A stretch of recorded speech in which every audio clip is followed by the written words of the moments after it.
Hi, Padma Kumar. Good morning. Good to have you with us today. All right, I think it's ready for us. It's time for us to begin. Hello, everyone. Good morning. I'm Kathy, and with me I have Michael, who will be kickstarting this webinar. Right. Good morning, good afternoon, everyone. Depends on where you're logging in from, right? Welcome to this webinar from Knowledgescape, this masterclass webinar on leveraging technology to show impact in L&D, right?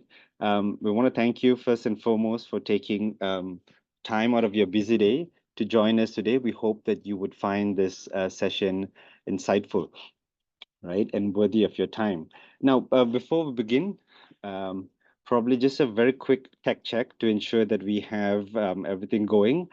Now, if you can hear my voice clearly, could you please put it in the chat? Just let me know yes, or put a thumbs up, just to let me know that I'm audible. All right, I see that. Thank you very much. And if you can see my screen, right? If the screen is clear, please put a yes or put a thumbs up there so we know that you can see us as well. All right, great. Thank you so much for that feedback. And finally, last but not least, right, if you are ready to learn and have some fun, please give me a thumbs up as well. All right, great, great. Thank you so much for being such a participative audience.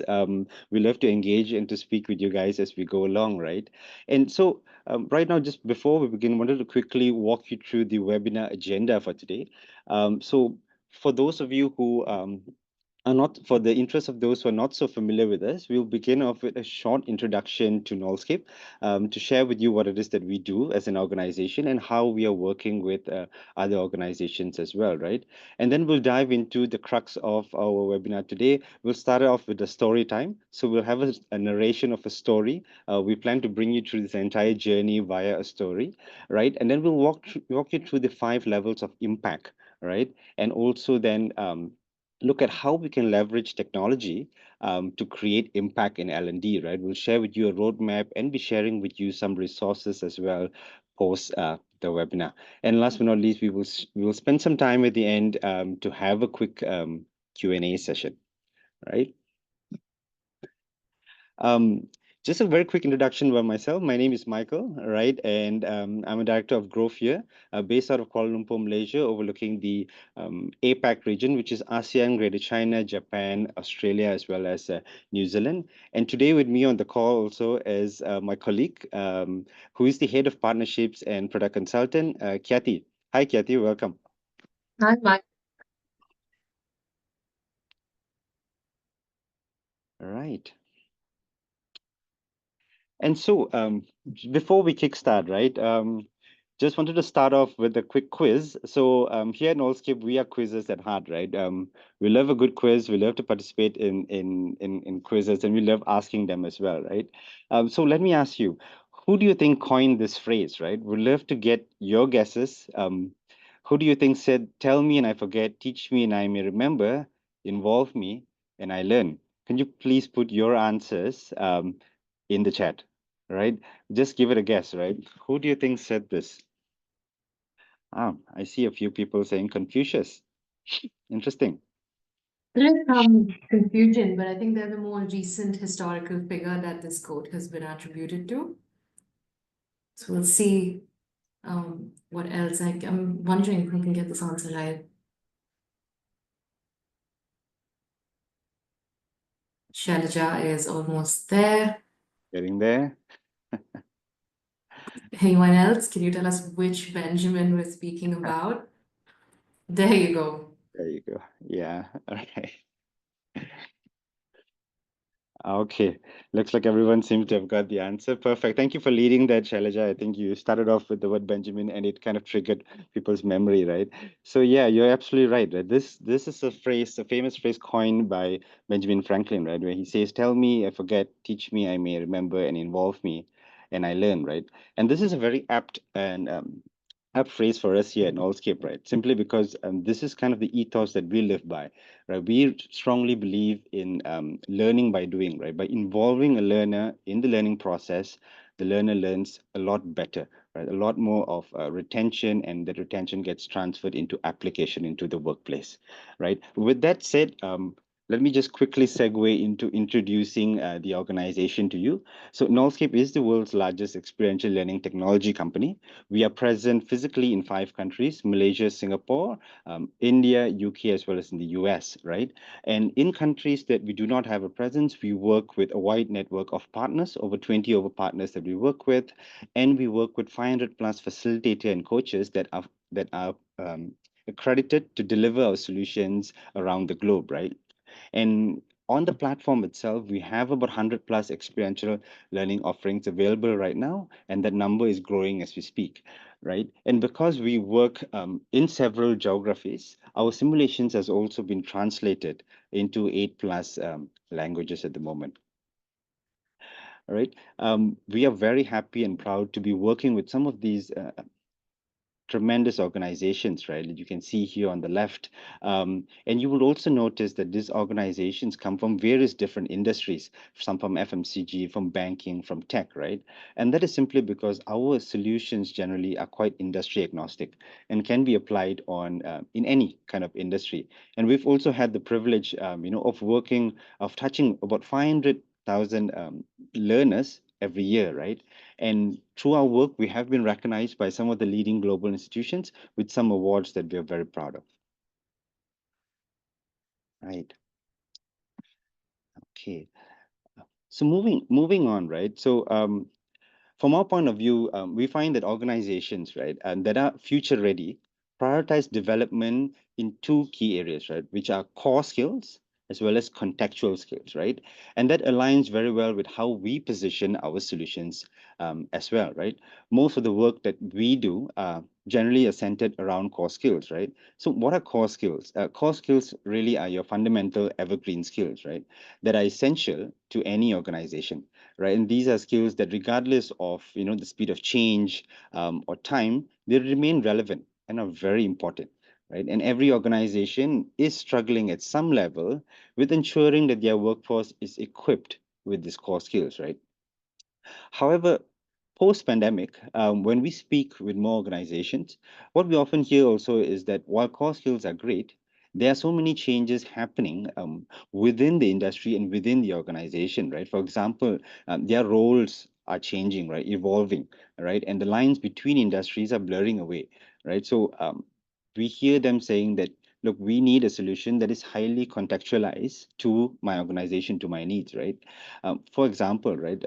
Two financial institutions can have identical products and services, but very different philosophy of how they want of the features of the product, or how they want it to be positioned and their go-to-market strategy. So that's where we leverage on a platform to build contextual simulations that are very much contextualized to the need of the specific role of that specific organization and industry, right? And you'll see there a host of simulations that we have in core skills as well as contextual skills. And as we go on the webinar today, I believe Kathy will show you some of the simulation. We'll give you a demo of some of the simulations to come, right?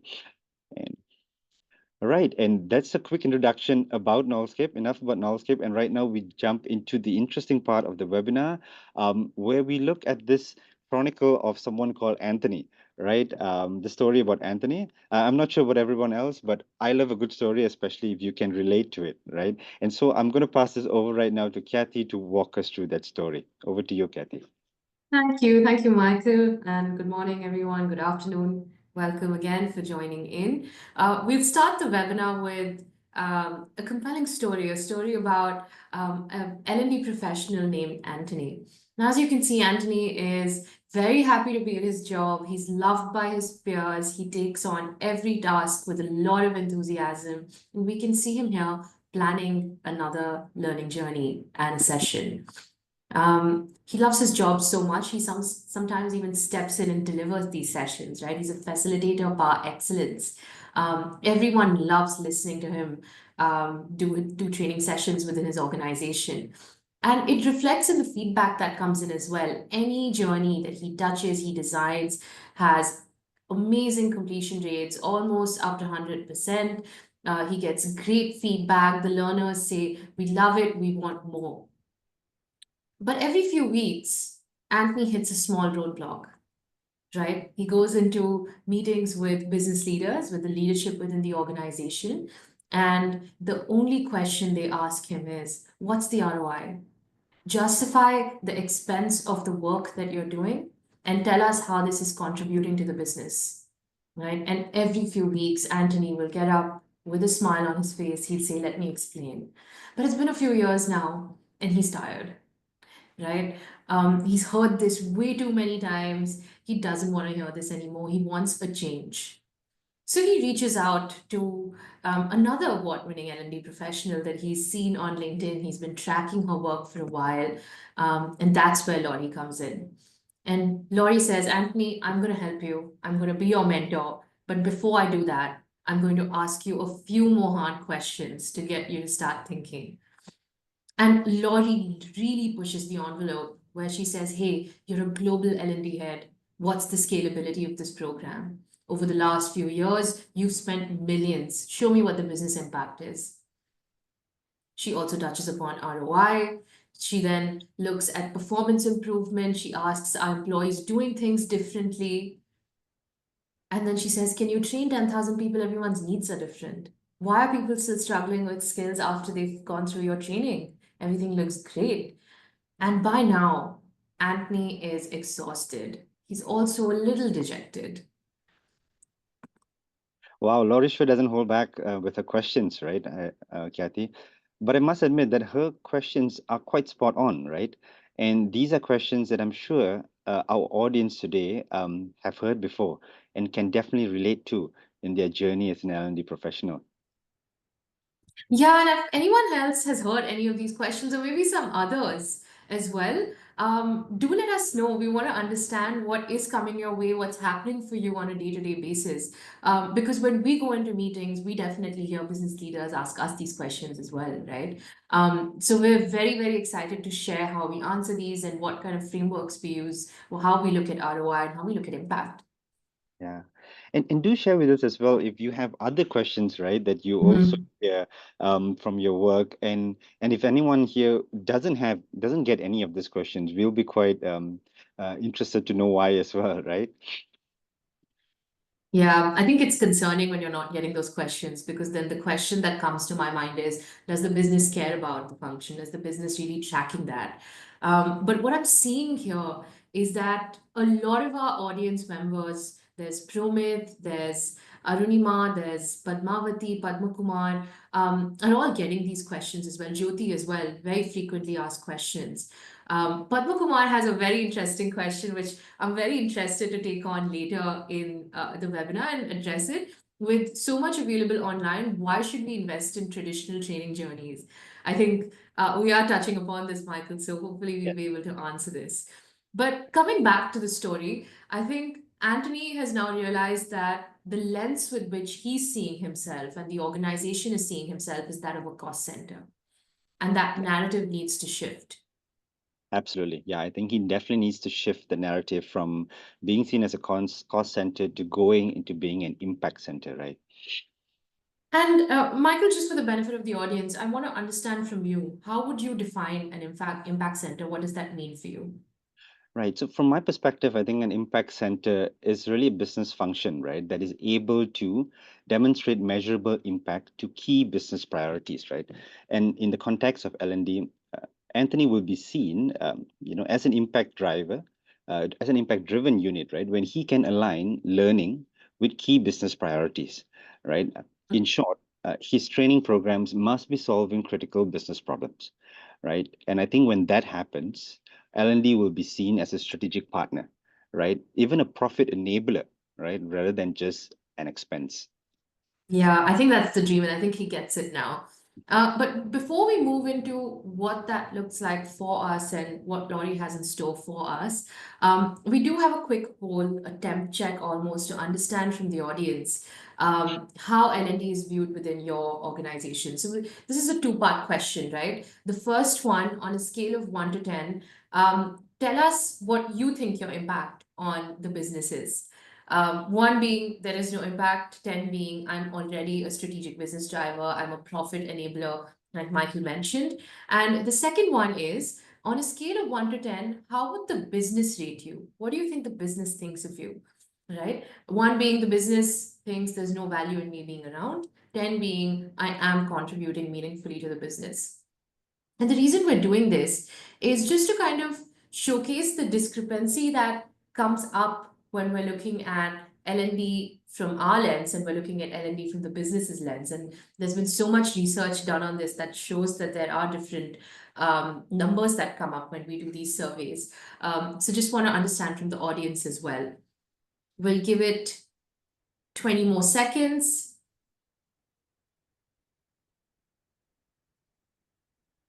10 more seconds.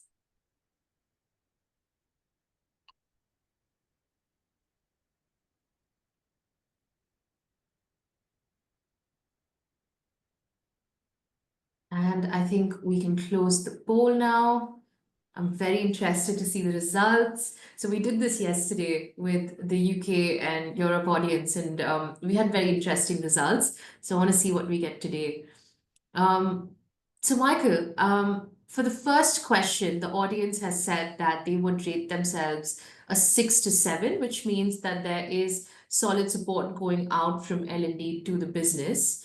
And you'll notice there's a little bit of a discrepancy because the highest vote that has gone on for question number 2 is on 4 to 5, which means there's some alignment. So Mm. this really does highlight our point where there is a difference in what we think we're doing and how we're adding value and how the business thinks we're adding value, what the business needs. There's some disconnect that we see. And I do want to hear from everyone in the chat as well on whether these poll results resonate with you, whether you're able to relate to the fact that we think we're providing more support than what the business thinks they're getting from us. Or I'm And seeing a resounding yes as well. Do you see that? yeah, yeah. And it's quite interesting, right, to see there are some people who have rated them as themselves as 8 to 10, and the business also thinks that they're 8 to 10, right? And that's Mm-hmm. insightful, right? If you could share with us what are you doing that places you at that score of 8 to 10, you could share with us in the chat. That would be really insightful for everyone to learn from. Absolutely. And with that, Anthony now knows he has to shift the narrative. I think our audience has also helped him understand that there is a disconnect between the business and the L&D function, right? So Michael, very quickly, we'll just kind of go through the different points in terms of what the current or the past narrative is and where we need to be. And I'd love to get your thoughts on what you're seeing in the market as we go through these points. Sure, Kathy, let's dive in, right? So, Yeah. we can all relate once again to this past narratives here that you see, right? L&D is just another expense for the company, right? We run training programs, but business leaders are always asking, so what's the ROI of the intervention, right? And honestly, I think many L&D leaders struggle, right, to measure beyond attendance and completion rates. Right. So I think moving forward, the future narrative should be that L&D is seen as an impact center and business enabler, right? And business leaders should want to work with L&D to align their key business goals, simply because they see L&D as enablers, right? They're seeing the outcomes of L&D interventions directly contributing to their business objectives. Absolutely. I think it has to be a top-down mandate. I think one of the points that we speak about later is also business sponsorship and business championing for L&D. And we're increasingly realizing that that's important. And that also solves your problem with it being seen as a cost center because now the business is seeing value. On the third point, Michael, I know you're passionate about this and the method of training, where even Padma Kumar in the chat mentioned it's very content heavy right now. What are your thoughts about moving to a more experience-driven model? Yeah, absolutely right. Completely agree with this past narrative that training is very content heavy, right? With big focus today really given on knowledge transfer. And I think with Gen AI today, especially, right, we are overloaded with content and knowledge, right? It's readily available at our fingertips. However, the gap still remains, right, between knowing and doing, right? And that still remains an enigma that companies struggle to resolve, right? And as an L&D professional, we need to enable people to learn by doing. I think, right, to learn from experience, right, experiential learning, and that experience should ideally also be supported then by some amount of data, right? And this data that a learner can then take, reflect upon, and have more clarity on what they're doing and areas that they can improve on. And Michael, there's another very interesting point that's come up in the chat by Navsar, who Mm. speaks about continuity within the L&D strategy, right? And it's something that, as I was reading, was ringing very true for me, where our business has a 5-year plan, a 3-year plan, maybe a 10-year plan as well. We have a vision that we're working towards, but we don't necessarily see that translate to L&D, right? We don't see that continuity happening. We see, okay, if there's new technology or there's a new topic, we're just going to include it without really thinking too much about it, right? So I think that that's a very good way of looking at it to everyone in the audience. I think continuity within your strategy is also should be a part of the future narrative over and above what we have here. Yeah. Padma makes a very interesting analogy there. The difference between going to a lavish buffet and being fed by a loved one, right?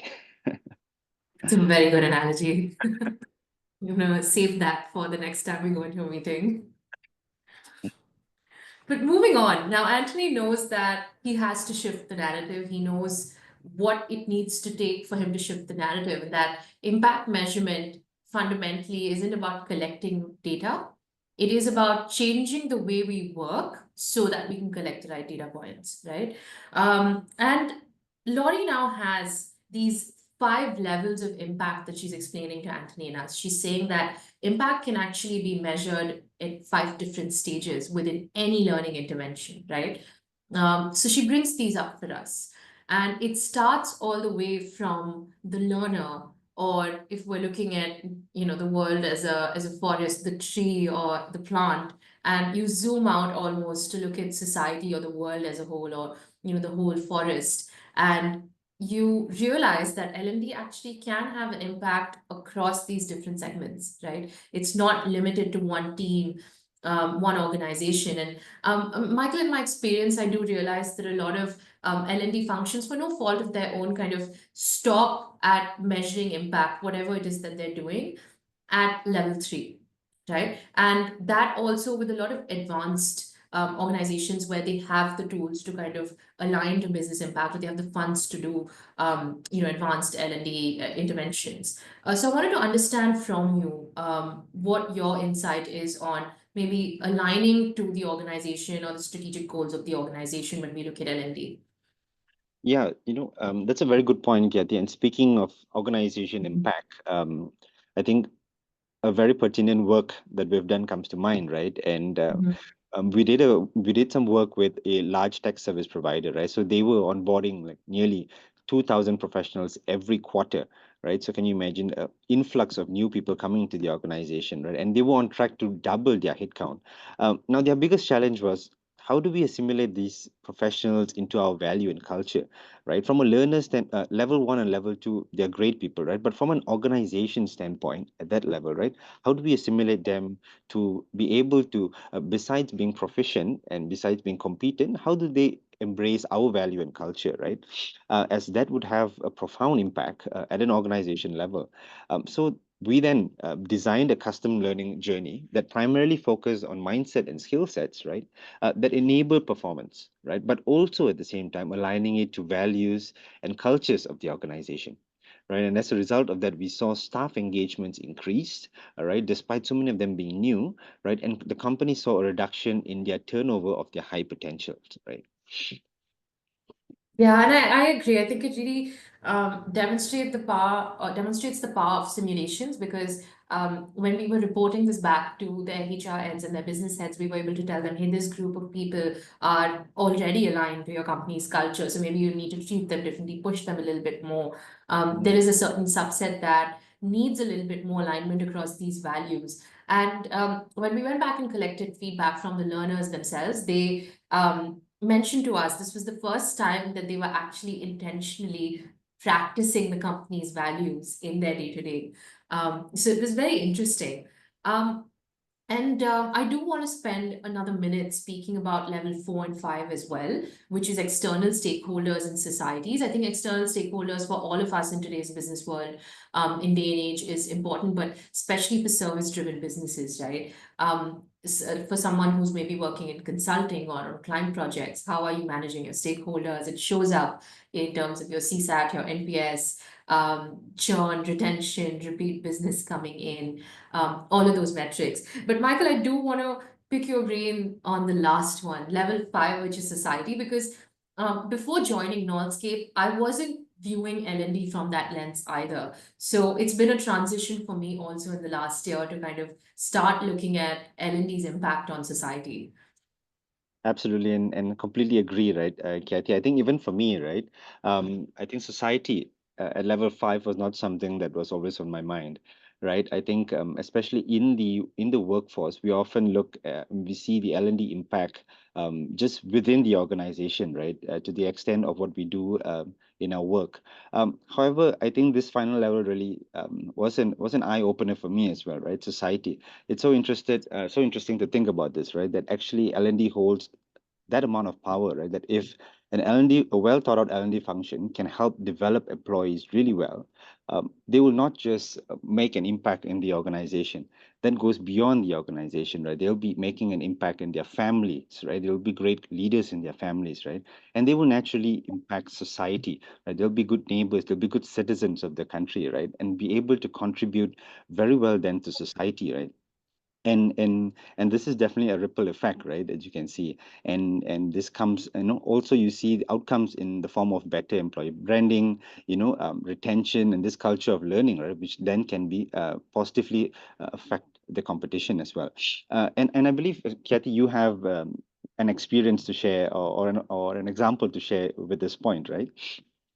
Yeah, we were speaking about this a few days ago, and I think for me, when I look at level 5 and I look at society, there are a few larger companies, global companies in the world that have been around for a while that come to mind, right?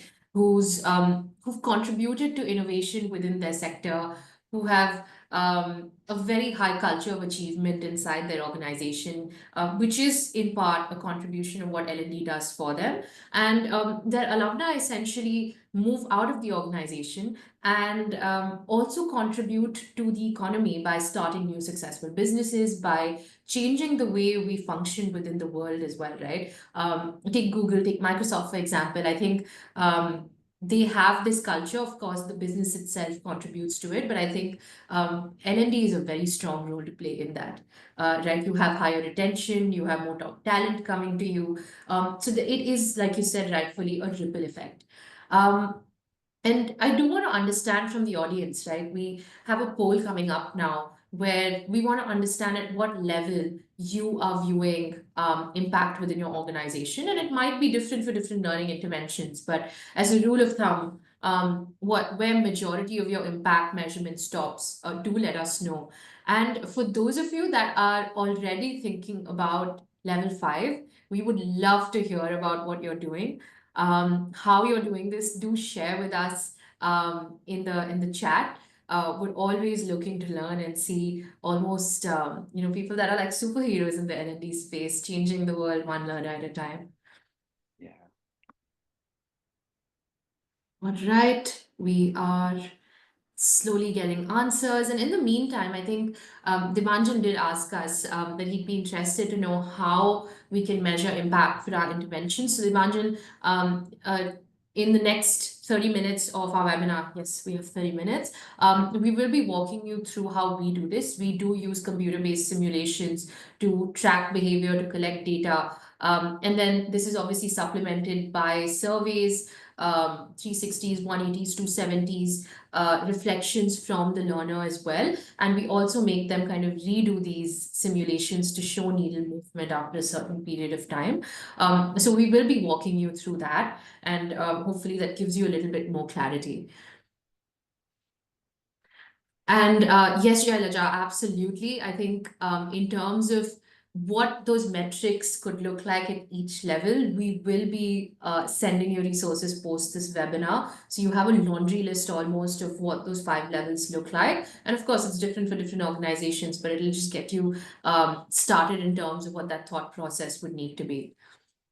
Now, the results are out, Michael, and it's interesting because I'm pleasantly surprised that about 53% of our audience today is already looking at this from an organizational level. It is such a good place to start. Yes, exactly. I think this is a very encouraging poll to see that, 53% of people are already looking at organizational impact, right? That's fantastic, right? So you're definitely on the right track, heading in the right direction, right? Just explore new ways on how you can now move up Mhm. to level 4 and level 5, and that would be fantastic. Absolutely. And for those of you at level 1 and 2, I'm hoping today's webinar or any subsequent conversation with us helps. There's one person who is constantly thinking at a societal level. If you can, we would love to hear from you and understand what you're doing. At Nordscape, we're always looking to better ourselves, to see what innovations happening in the industry. And I think a lot of it comes from the conversations we have. Padma Kumar also mentions beyond L3, it kind of seeps through as opposed to being an intentional focus to create impact. And I do agree, Padma Kumar. I think once you've aligned to um, organizational goals and strategic goals, level 4 and 5 will be seeped through. But I would implore you to eventually also start tracking those metrics and seeing what that is. Again, to be a learning organization, to be an impact center, you want to show, hey, this is the kind of impact I've created in the world or through the work that I've done. Again, it has to be a long-term strategy. Like we had a comment in the chat saying it can't be, I'm changing it annually because I feel like it or someone asked for it. But moving on, Laurie has now given us those 5 levels of impact, and she says, hey, it's not without challenges, right? There are constraints, there are issues when you're looking at implementing these 5 levels of impact or collecting data for these 5 levels of impact. And there are 4 main challenges that she kind of outlines for Anthony and for us to kind of to think through. Um, and Michael, I want to draw your attention specifically to the second challenge, which is measurement gap that we see on our left. Do you see a lot of organizations that you work with struggling with this? Yeah, absolutely, Kathy, right? I think measurement gaps is still something that a lot of companies struggle with measuring, right? Many organizations, I think, are still stuck at measuring completion rates, which can be quite misleading sometimes, right? Instead, we do want to see how learning is changing skill and behavior, right? Because completion rates really is just like a tick in the box, right? And we know that especially with the influx of content online these days, uh, people can complete a course easily, right, by just letting it run on its own. But are they really learning, right? Has there been really change in behavior? That's what we want to measure, right? And we should be leveraging, therefore, technology and even AI, right, to measure some of these qualitative and I think quantitative metrics.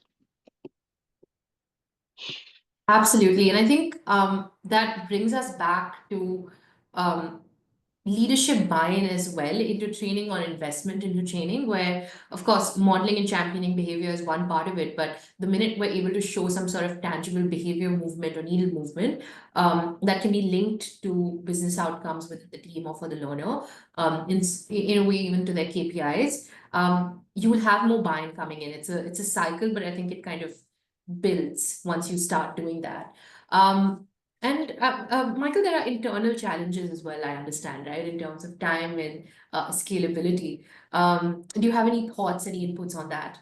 Yes, definitely. I think one of the main challenges that we often face when we speak with clients is they tell us that their employees or their learners don't have enough time to join the training programs, right? It's either the programs are too long, or when they have a large enough workforce, they can't scale traditional learning methods, right? Which are really resource heavy, right? And it takes some time for it to scale.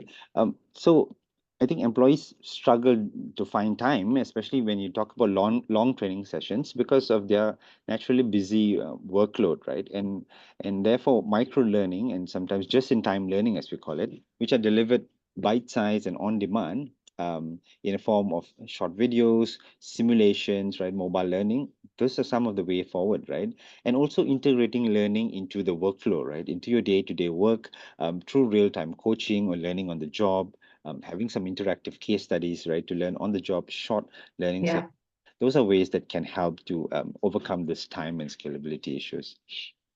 Yeah, I think you've hit the nail on the head with time scalability and the model of training itself. And I have a very interesting example that I'd like to share before we move on from challenges into how we can combat these. So in the last week, I was speaking to a very large retail provider in Asia. They've got about a lakh, so 100K people on their roll, and everyone needs to be trained on emerging technology, on decision making for emerging technology, right, across different levels. Understanding of this emerging technology is also very different, of data is very different, right? And this has been a leadership mandate. So they have the funds, the leadership has bought into the idea of this training. In fact, it came from them. But unfortunately, this learning team was only able to train 10,000 people last year, right? And time and scalability was an issue. The online plus offline training method was an issue. They didn't want to do asynchronous learning because they realized that completion rates are traditionally very low. So we've been speaking to them in the last few weeks to understand how we can build an AI-enabled training solution for them that's personalized, but at the same time scalable across different levels. So it is a problem that I'm aware that a lot of different L&D professionals face. But I'm increasingly thinking that there are ways to solve it as well, right? We're not stuck in that day and age where you 100% rely on a facilitator or you rely on content to do it. Yeah, I think that's right, Kathy. And I think we've explored enough of some of the challenges of traditional learning, right? Let's look at what could be the way forward from this. And before we move on, Michael, I just want to point out we've got a lot of very interesting conversation in the chat as well, where Hussein, M.A. Hussein has mentioned that return on learning can directly and its impact on performance can hardly be correlated to establish to variables like leadership, company culture, resources. So that is a challenge that I think a lot of L&D professionals also face, right? Right. Yeah. What metrics to track, how to correlate it. Right. Padma Kumar has also mentioned there's another challenge that he's facing where a cohort will go through behavioral transformation training and they find it very difficult to implement it since the Mm. rest of the organization is stuck on All be- older behaviors. So I think who you're training then becomes very important, how you're training them as well, right? yeah, It's like going 100 people that are behaving a certain way, I've trained 10 of them to change, but they can't do it. that's right. Yeah. Yeah, Yeah, I think I that think also very feeds interesting. to our narrative later on how do we create, besides buy-in, also to create a continuous learning culture, right? Where everyone embraces learning, is open to embrace learning and open to growth, right, within the organization. I think Mhm. that entire organization transcends, right, beyond just sending a small group of people for training. And G. Gomez actually also pointed out what you mentioned, right? Where behavioral change is only possible once you have a transformation in organizational culture, right? Which I strongly believe L&D can play a very, very important role in, right? It is a long-term process. We do work with a lot of organizations, like the case study you mentioned on changing organizational culture, aligning different groups to organizational culture, where even though we designed the journey as a one-off, we're actually now running the intervention quite regularly for them at different checkpoints, right? Um, so there is essentially ways to do this, and I think it's not a one size fits all. But we will get into how we try and do this with organizations that we work with, right? And for any personalized needs, then we can take it up in the Q&A post the session. So enough, I think, about challenges. Let's move to forward-looking things like how how do we measure learning impact, right? And there has to be a fundamental shift in how we work in order for us to measure impact. And Laurie does have a five-step guide on how to do that. So, Michael, if you just want to introduce this very quickly so we can jump into the steps. Sure. So let me just quickly walk you through this five steps by Laurie, right? So I think number one, we're looking at building a compelling case, right? Now, for both learners and leaders, I think using engaging experiential learning interventions is needed to build right confidence and real world skills, right? So a compelling case has to be built from the beginning, right? And then we move on to business sponsorship and champions, right? So aligning learning with business goals and personalizing it for different roles as well as career stages, right? And thirdly, an effective learning model, which we will explore a little bit more in the next slide, right?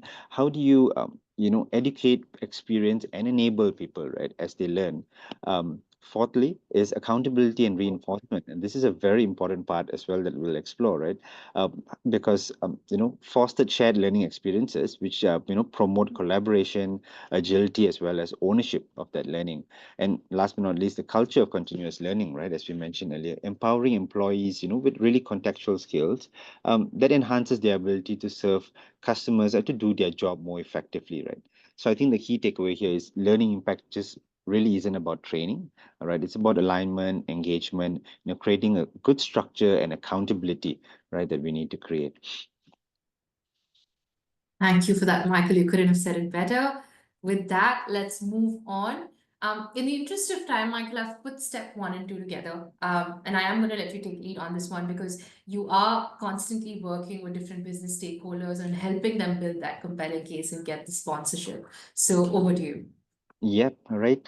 Um, So this means ensuring, right, that so when you talk about outcome alignment, it's really ensuring that every learning initiative contributes, right, tangibly to business performance, right? So instead of generic training, right, L&D should definitely design outcome-driven learning interventions that impact key organizational metrics, right? So how do we link learning to measurable business goals, right? Number one is definitely to identify key business challenges. What are organizations' strategic priorities right now? Right? For example, is it revenue growth? Is it customer retention? Is it operational efficiency? Right? Then setting measurable learning objectives, right? Defining KPIs that align with those business goals, right? So we're kind of working backwards, right, to this. For example, if the business goal is improving sales performance, reducing error rates, right, faster project completions, for example, right, and then designing then training that directly impacts performance, right? So ensure courses or programs are application focused, right? Rather than just knowledge base and knowledge transfer. And incorporating real world scenarios, real world case studies, real world simulations, right? On the job and learning and mentoring, right? So, and also measuring business impact post training, right? Use data analytics and employee performance dashboards, right? To be able to measure that. So I think for example, let's say if we're looking at a business goal, increasing customer retention, right? So the L&D intervention will then specifically focus on a customer empathy or problem solving training, right? That it's able to improve the customer service scores, and then measurable outcomes will then be to track, for example, your customer satisfaction scores, your CSAT, your net promoter scores, and so on, right?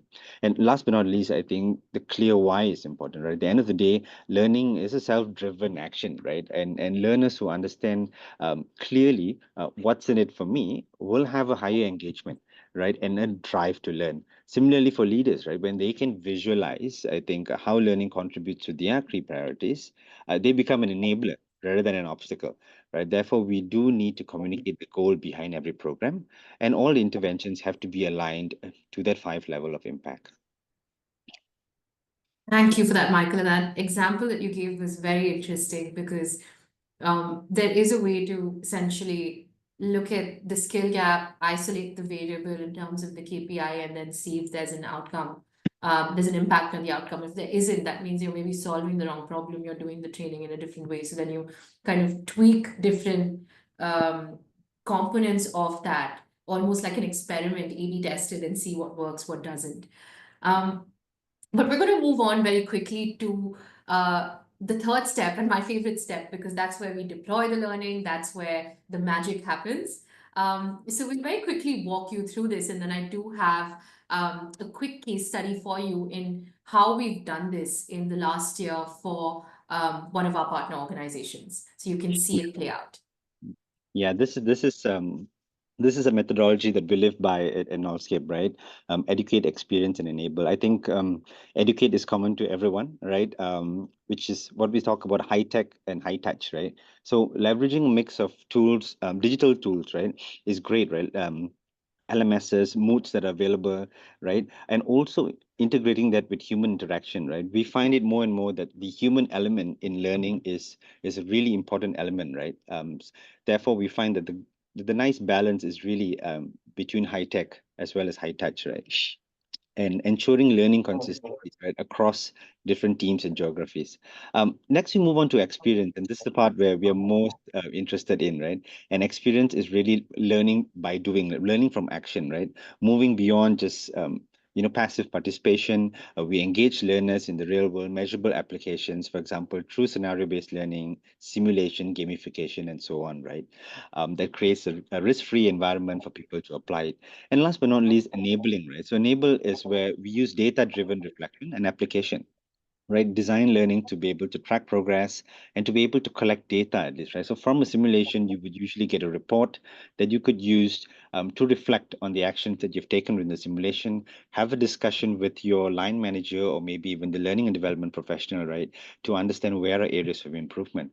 And the great thing is that you can even do the simulation 3 or 6 months down the line to get another report and then use that report as a follow-up conversation with that manager to see if the needle has moved, if you've improved in the metrics that you are measuring, right? Thank you for that, Michael. I'm very excited to show you on the case studies now. So the first one, I think, is a learning journey that we designed for a large pharmaceutical company. They have close to 6,000 people working in the organization globally.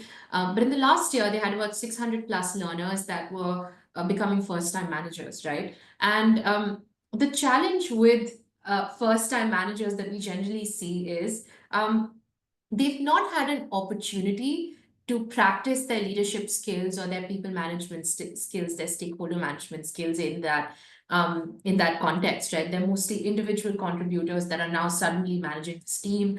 Their job is to get the work done as opposed to doing it themselves. And we essentially started with a pilot in Asia for their first-time managers. Um, so we went in, we said, okay, let's look at the challenge, look at the inconsistent learning behaviors, leadership behaviors that they've got.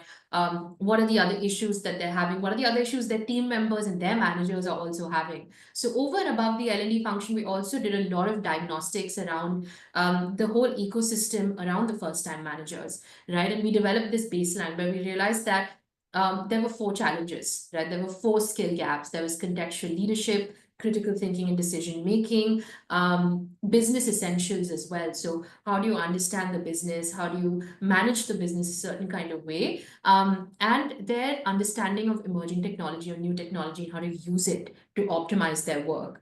So operational challenges. So we designed this 6-month, 4-part journey, which with each module having a learn, educate, experience, and enable component to it. And once the knowledge transfer was done within the experience, we actually had them play simulations for the first time. So the first one, the first screenshot you're seeing is that of a contextual leadership simulation. You've got 8 people in the team. They've all got different types of leadership styles that they want from you. They need different management styles from you.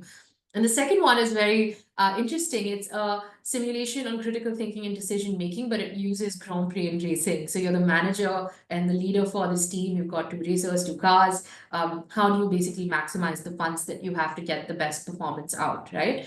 And that's essentially what happened. Within the enable part, we had debriefs on the reports. So each and every simulation comes with a very detailed report where every action, every click is recorded. It's analyzed against base competencies and skills. We had facilitators and managers design action plans along with each and every learner based on these results. There was coaching coming in internally as well, externally as well. We provided a couple industry coaches.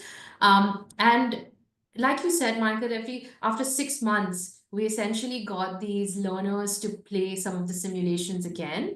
And within that simulated environment, we saw that their results were entirely different. So people that were scoring 5 out of 10, let's say, on empathetic leadership were suddenly getting an 8 out of 10 because they had an action plan that they worked on for the next 6 months that was being reinforced by their leadership.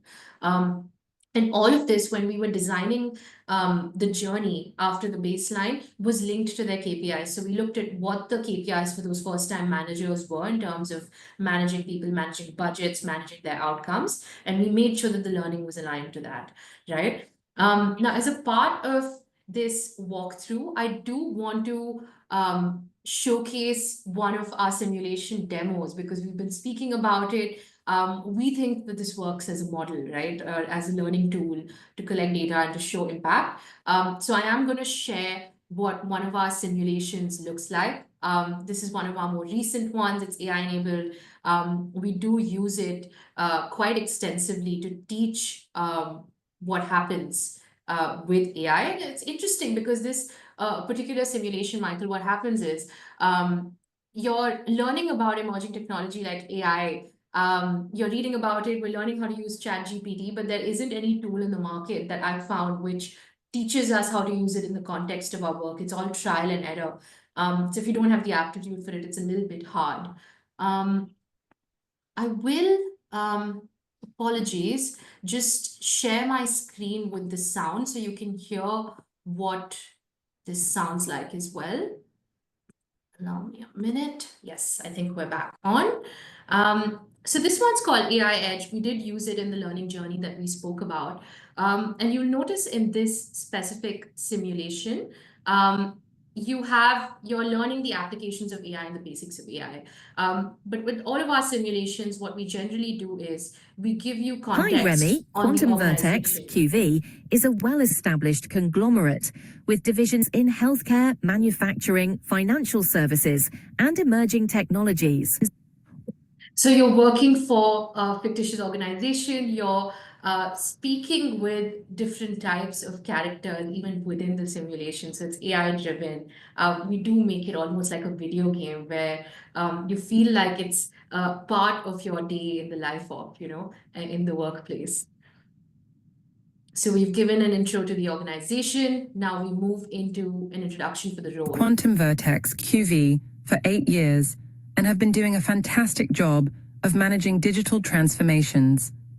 We want you to lead QV's AI Readiness Initiative and encourage the adoption and implementation of AI Assist across different business units.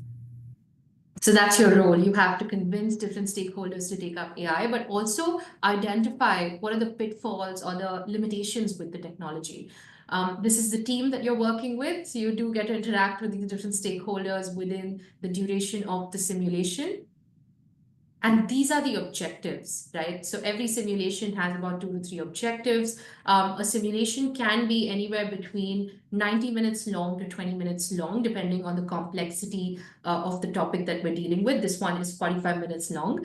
And this is very interesting, Michael, because it's very conversational in nature. So I am, as opposed to just doing actions like you would in like, a Pac-Man or a Candy Crush, I am actually interacting with people that are very lifelike and are giving me feedback and talking to me the same way that they would at work.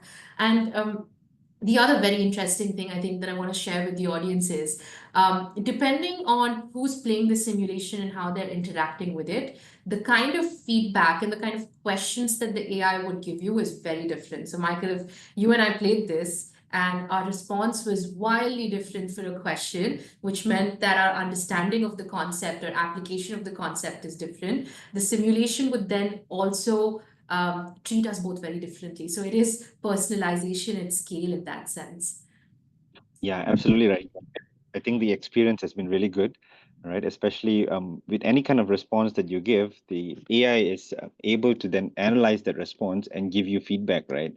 And there's no premeditated response. It's a completely freehand response in this case. Absolutely.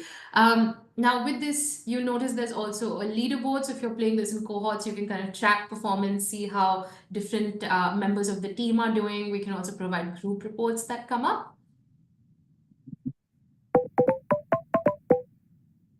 So the first thing we do is we get into a team meeting or a Zoom meeting. Thanks for being here, everyone. Our As team you know, members. a key goal for us this quarter is to become AI ready by leveraging AI to enhance our work processes.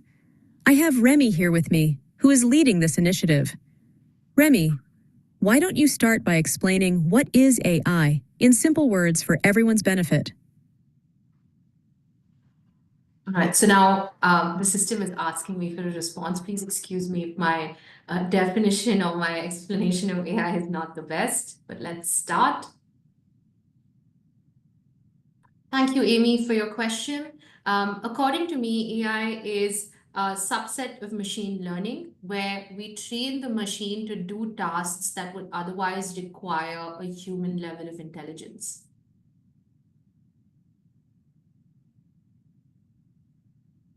And there are different input formats as well, right? I can type my answer, I can do audio analysis as well. So it really does cater to different audiences in the way that they would That's a need. great start, Remy.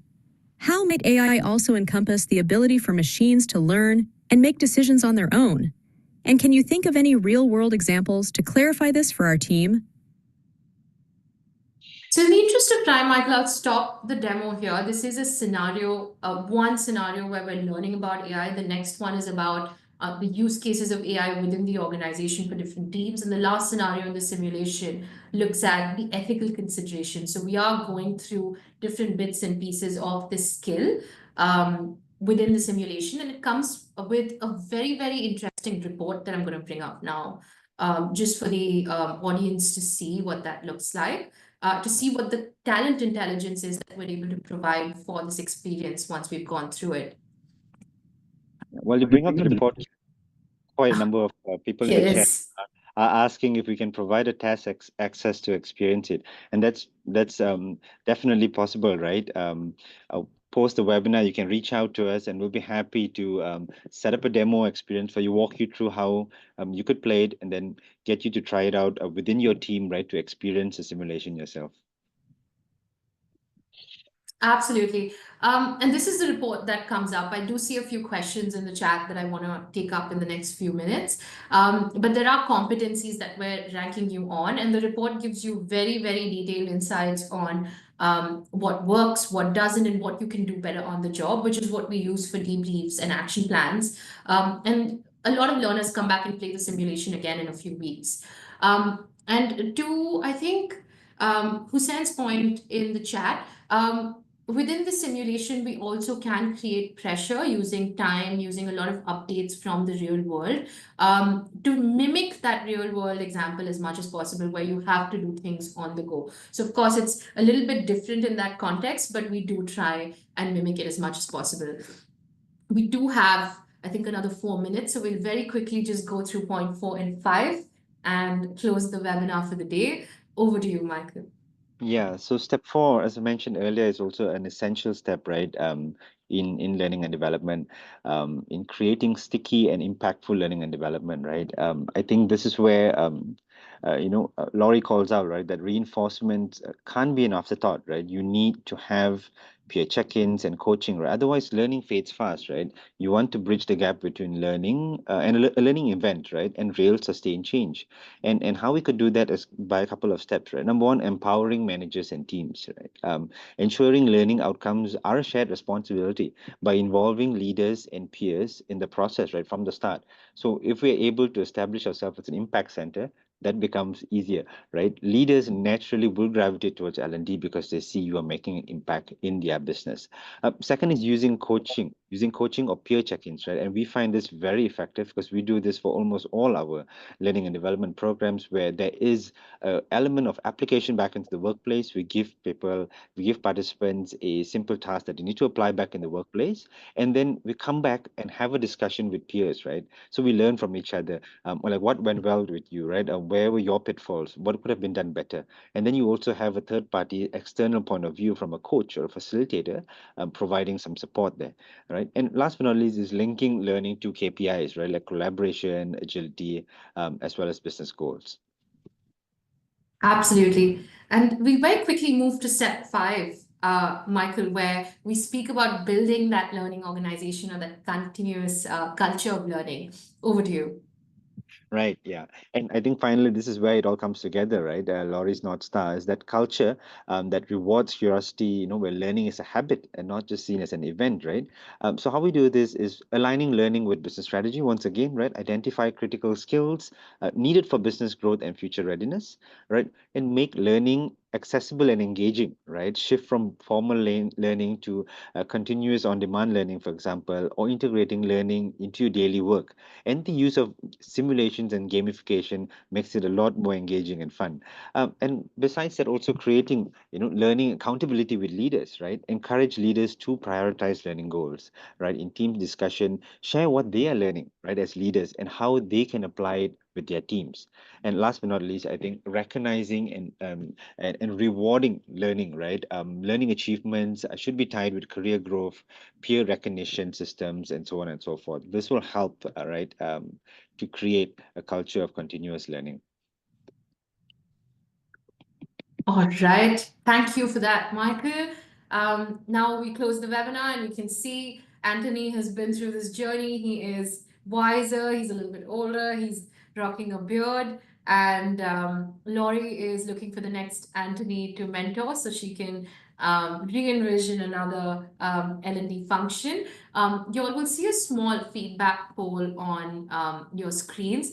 Please do fill it out, especially question 3, so we know what it is that you want to see and hear from us on in the next series or the next webinar that we have. As next steps, you will receive a business model canvas and 5 levels of impact guide from us as a thank you for attending the webinar. You've been an amazing audience.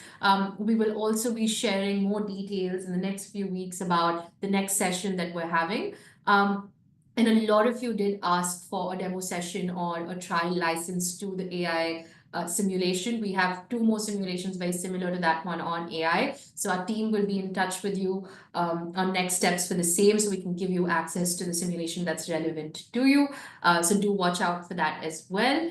We'll just give it another minute in the chat to see if there are any other questions, any comments that you have before we close this. Yes, to answer Smita's question, you will get the recording of this. This will be sent to you post the webinar.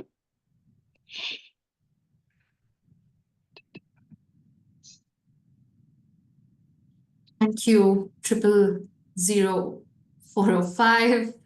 Love to hear your actual name next time. Thank you, Vijay Raj. I know you've given us a very large comment in the chat. I've been reading it, and we will be in touch with you to discuss that. Thank you, Charles. Thank you, Jag, Hussein. Thank you, Jennifer.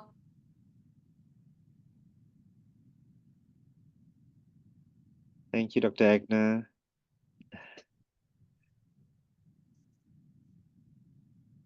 Oh, 405 is Shri Ranga S. Kumar. Thank you for your name. It's very helpful.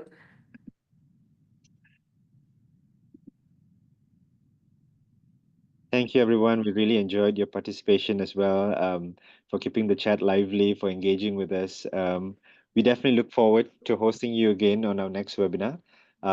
You'll definitely be hearing from us, where we'll share the materials that we agreed on and also be in touch with you to see how we can give you the demo license as well for you to experience the simulations yourself. Absolutely. And I think Livik in the chat has mentioned that he's the only one from Philippines. Livik, bring your friends and colleagues next time. We'd love to hear more about what's going on in the Philippines, especially Michael.